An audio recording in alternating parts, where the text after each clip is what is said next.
Hi, everybody, and thanks for tuning in to the Funky Brain Podcast. My name is Dennis, and we're going to have some fun today. We're going to be talking with Mr. Brian Benson. How are you doing today, sir? I'm really good, Dennis. Thanks. It's a pleasure to be here. Thank you. I appreciate you being here. So Brian is the best-selling author of Habits for Success. I'm going to let him tell you a little bit about that in a couple of minutes. And he's also a TEDx speaker and an award-winning filmmaker and also an actor in that movie as well. And I'll let him tell you a little bit more about that. But along those lines, tell me a little bit about your book. Well, Habits for Success. It's kind of a culmination of the last 10 years of my life. About 10 years ago, I left my family business into the unknown. And a lot of kind of crazy things started happening. And I accidentally wrote my first book, which kind of just scooted me in this direction I had no idea I was going to head down. And while I was doing that, I had to kind of step out of my comfort zone a lot to overcome a lot of my fears of speaking in public, et cetera, to share its message. It also kind of pointed me into realizing a lot of creative abilities that I had inside of me that I had no idea were there. And so Habits for Success is, like I said, a culmination of the last 10 years of me learning and growing and paying attention, almost sitting in the observer's role of my own self-growth experience. And trying to share what helped me. And I tried to write it. The last thing I want to read is a boring self-help book. So I tried to write it in an entertaining, inspiring, and thought-provoking way all at the same time. But what was it that inspired you? What got you to that place where you're like, I want to write a book. I want to share the way that I've been able to grow or achieve these things. Like, what were there incidents specifically, or were you just like, I don't want to be in my family business anymore? What was it that got you there? Sure. Well, Habits is my fifth book. So we'll take a step back to my very first one that kind of happened accidentally. And it was called Brian's List, 26 and a half easy to use ideas on how to live a fun, balanced, healthy life. And it came about accidentally because I was feeling for a little while, maybe a year, that I was done growing there in our business. And we had a golf center up in Salem, Oregon. It was a driving range, a retail store, and a 9-hole par 3 course. I felt like that I had this gift inside of me that wanted to come out, although I didn't know what it was. And I knew that it wasn't staying there. So I had a chat with my dad, and he was understanding and kind of gave me his blessing. But I ended up having to stay an extra year because we decided to sell it, and we had to go through the process of listing it. So that last year was tough. I had a bit of a staph infection in my knee that kind of happened accidentally, and I had to kind of navigate that. But I also was just feeling out of balance because I was just ready to hit the road and see what was next. So I sat down one day. Intuitively, I felt like I was supposed to write 5 things that I knew that would help keep me in balance during this period. And so I did that, and I put it on a piece of paper and threw it in my wallet.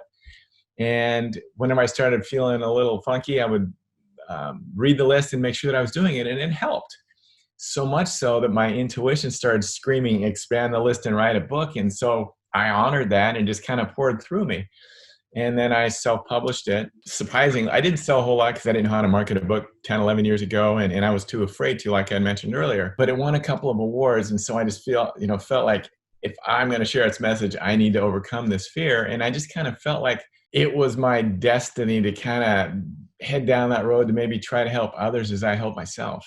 And then, so tell me about this movie that you put together here. So that was I did a bunch of things initially to step out of my comfort zone to overcome my fear of speaking. I hired someone to co-host an internet radio show. 11 years ago, I created an interactive workshop based around my book, and I thought I was being clever, making it interactive, but it found out it worked out really well that way. I did some community college speech classes. I did Toastmasters, and one other thing I did was took an acting class. With no plans on acting, I just felt that's going to just like, what scarier thing could you do, right?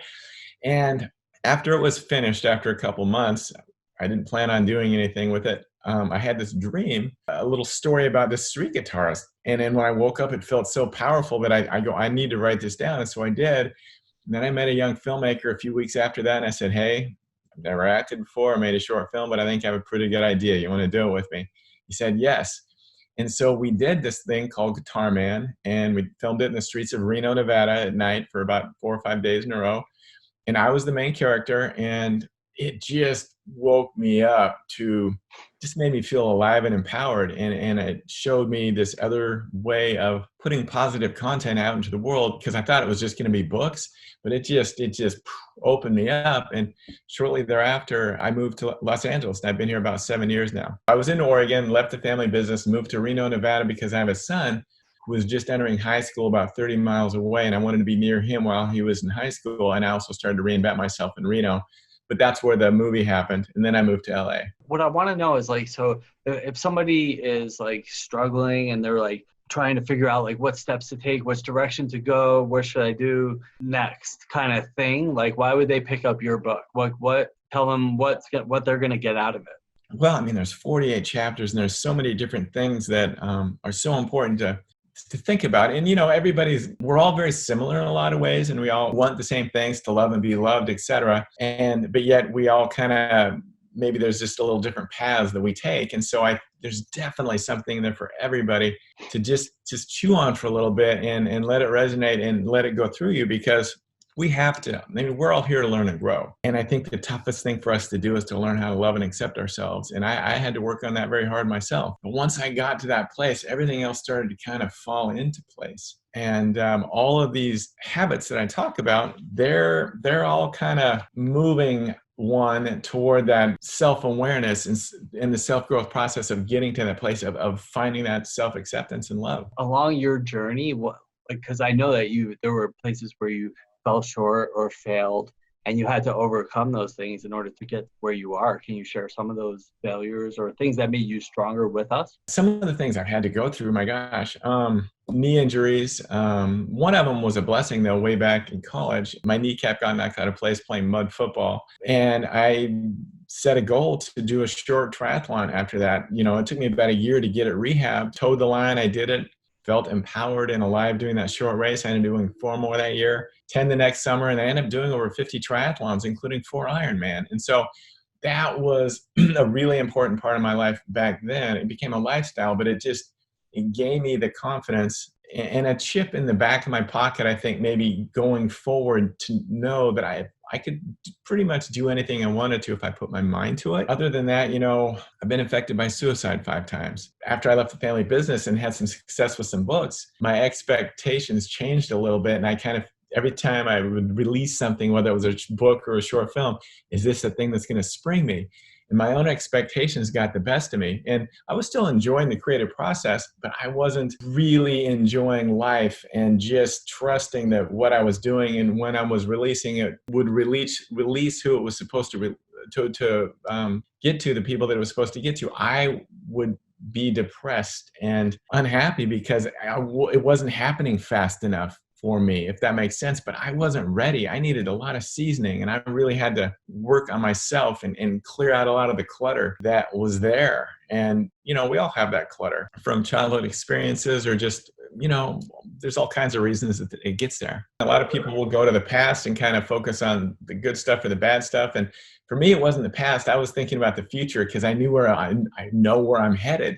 And that got in my way, through all these things that kind of messed with me for a little while. It's gotten me to a place of really just being at peace with everything and just being in the present moment for the most part. And before we talked, I had another thing just pop into my world 5 months ago that I didn't expect to have happen. I was diagnosed with prostate cancer. It was kind of a shock initially. And, I had a few tears sharing it with my son and my dad. But since then, I feel like it's made me humble. The last 4 months, I just had surgery 3.5 weeks ago, and to have it happen while this isolating's been going on. It's been kind of a lonely experience, because I had to do it by myself. But I have the strength to be able to do that. And so that I was lucky in that regard, but it's really, really made me realize that, life is short. I'll be 54 in a couple of weeks. I mean, life goes so fast. And if you don't jump on the things you want to do, or try, connect with the people that you want to connect with, or tell those people that you love them, it's going to be over. I tried to control things way too much for most of those 10 years since I left my family business, because I had an idea where I was headed. And we as humans try to control things way too much. And there's so many things that we cannot control that we try to control. I don't want to carry that weight anymore. And so I feel so much more at peace. So I love the messages that you're spitting out there. And it seems like you're in a really peaceful spot, and it's coming off you. I just want you to know that. Thank you very much. No, I mean, I've done a lot of work and I'm proud of that, but I also, some of that stuff I can control, a lot of it I can't. And so I'm just really focusing on what I can control and just letting everything else go and just trying to allow the joy into my life now that I wasn't allowing into it before. I like asking this question because Yeah. especially for somebody like you who's decided to make life changes and go through. So if you can go back to your 16-year-old self, what would you tell your 16-year-old self, knowing the stuff that you know now? Obviously just have fun and enjoy the ride more and just don't worry about the little things, but more importantly, I would tell him that he was loved and that he is enough and with all he has and what he has to work with, and to not let the words of a really small few people affect him. You know what I mean? Because they're not the truth. I was on the JV baseball team as a sophomore, and there was a couple of sophomores, and the older guys really gave it to us. And one of them thought I looked like a monkey, so he and 3 or 4 of his buddies called me Monkey all season. And then when they saw me in school, they called me that. And for the longest time, I'm telling you, until like maybe really a few years ago, I felt unattractive. And so that stuff can really mess with you. And so that's what I would do. I would try to clean that shit up way back then. You know what I mean? Yeah, I do know But what I you wouldn't mean. be who I was if I hadn't had to, yeah. What would you say? I'm sorry. I do know what you mean. I know Yeah. exactly what you mean. And I think that most of us do. I think that, um, those, my last name is Berry. So like blueberry and strawberry and then there was dingleberry. And so Oh I yeah. yeah, and then so I got some of that when I was in high school and I let that bug me for a little while. And then my hair started thinning when I was like 17 years old, when I was still in high school. And I carried that around. That that I arranged my life, and I'm open about all this stuff now, but I arranged my next 13, 14 years of my life around hiding from that. So I can wear a hat. I became a chef. I became a ski bum. Wow. I arranged my life around hiding from going bald. So people didn't have to see it. And it was like a sad existence instead of just like going out. And I remember I wore a hat until I was 31 years old, basically. Mm. And I remember going out after I was like, screw this, man. And I just Yeah. threw my head and I was like, I decided to let the world not affect me that way. And I took my hat off and I started walking around just seeing how big the world was and how much I Uh, did it. And yeah. one of the questions I like to ask of my Yeah. podcast interviewees, I'm like, would you rather uh, morning or night? As far as like when I get creative and stuff, or when I just say morning or night. That's the question. oh, morning. Yeah, me too. And the reason I bring it up right now and how it rolled into that conversation was because I missed so many mornings for probably about 15 years. I missed so many mornings. I missed looking up at the sky and seeing stars and seeing views that other people saw because I was wearing a hat because I was Yeah. hiding from the world. So I don't let any of that shit bother me anymore. And that's why That's I awesome. kind of rolled into that question. And I love what you would tell yourself. It's like, just go out and be you. Amen. No, I'm glad you figured it out, or got to that place. I mean, for me it wasn't the hat. It was, well, especially the last 10 years, it was just putting blinders on and just creating and creating. And I needed to go through that, to learn however, but I wasn't there was no joy. I mean, I was proud and it was really cool when something came out, and I was proud of that because it was also new and it made me feel alive in a lot of ways. But yet it's also kind of a Band-Aid because it wasn't coming, the love wasn't coming from within me. It was just, we do a lot of things to fill the voids. And in some ways it was a void, a necessary void. I mean, so there's some voids that are not necessary whatsoever. You know what I mean? And I look back at triathlons, I'm so glad I did, and it was amazing and empowering for me, but yet it was also a little bit of a Band-Aid too. I was needing to prove to myself that I was enough, and I did it through, finishing Ironman. That's interesting. Yeah, and I don't think that there's wrong. Like you have to remember, like for somebody like me who is an alcoholic, raging alcoholic, ruining my life, I'm not mad at alcohol. Like alcohol is great. It kind of takes you away. It's like, oh, that was a rough day. I'm gonna have a drink, and then you kind of just go away. And then maybe that person, because Mimi she's not an alcoholic. She's like, oh, I'm going to have a drink, and she'll have a drink. And then we kind of giggle a little. Maybe she'll have another one, or maybe we'll go out, and then maybe she won't drink again for 3 weeks or something. I never had that choice. So I'm not mad at alcohol. And then it's like, what are your motives for doing whatever it is you're doing? Right? So exercise. Are you exercising because it makes you feel good, or are you exercising to prove something to somebody else? Like, so there's nothing wrong with anything. You just have to look at, is what I'm doing serving me? No, absolutely. And I think the triathlon did, but I know that it was also masking my self-worthiness issues too.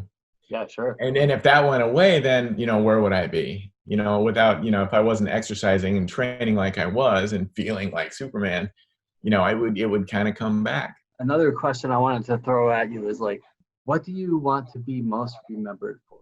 It's just being a good living example for other people to kind of learn from, grow from, know that they're okay with just being who they are and what they have to work with. Just by my body of work and the stuff that I've done and the steps that I've taken.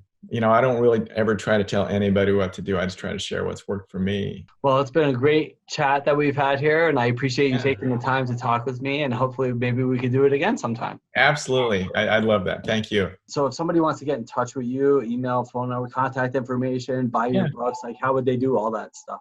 Sure. Well, the website is, I go by my middle name, Brian. So the books and everything is the letter G, BrianBenson.com.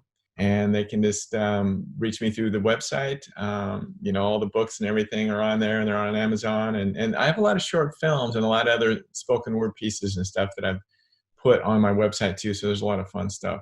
Again, Mr. Brian Benson, thanks for spending the time today, and reach out on his website, which I'll have in the information here, and you can buy his books on Amazon. And thanks for watching, everybody. Have a great day today. Bye for now. Thanks, Dennis. Hey, Dennis here. Have you ever looked in the mirror and thought, I need to quit? Or maybe you've tried dozens or even hundreds of times on your own, but you can't do it. If you are sick and tired of being sick and tired, call me now for a free 20-minute consultation. We'll just talk for a little bit and we'll see if you don't feel better. And while we're all dealing with the COVID pandemic, I'm offering 2 free full 40-minute coaching sessions. We'll get you set up with the tools you need to become successful in recovery and sobriety. I know from experience, having been sober since April 8th of 2003, that it is not easy, but you don't have to do it by yourself. I'm here to help. We'll do it together. If I can get clean and sober, anybody can. So call me right now, not tomorrow when you're sick and hungover. Again, right now. I'm here to help. Have a great day.